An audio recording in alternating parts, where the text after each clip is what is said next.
بسم الله الرحمن الرحيم عن عبد الله بن عمر رضي الله تعالى عنهما قال قال رسول الله صلى الله تعالى عليه وسلم أعطوا الأجير أجره قبل أن يجف عرقه رواہ ابن ماجہ۔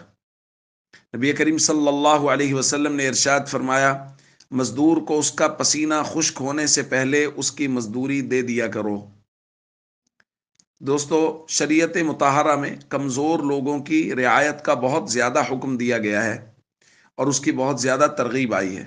جیسا کہ کل کی روایت میں ہم نے پڑھا کہ مزدور کو اگر کوئی مزدوری نہیں دے گا تو قیامت کے دن اللہ تعالیٰ اس مزدور کی طرف سے اس کا مطالبہ کرے گا۔ اور آج کہا گیا ہے کہ مزدور کی مزدوری ادا کرنے میں تاخیر نہ کرو، بلا وجہ کا حیلہ اور بہانہ تلاش نہ کرو، بلکہ بر وقت اس کی مزدوری ادا کر دو۔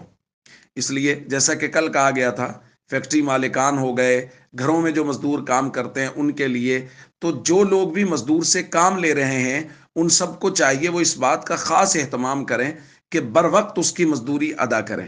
اسی لیے حضور علیہ الصلوۃ والسلام نے کیا ہی خوبصورت تعبیر فرمائی ہے کہ مزدور کا پسینہ خشک ہونے سے پہلے پہلے اس کی مزدوری اس کو دے دی جائے۔ اس لیے مزدوروں کا، گھروں میں کام کرنے والے لوگوں کا خصوصی خیال کریں۔ السلام علیکم ورحمۃ اللہ وبرکاتہ۔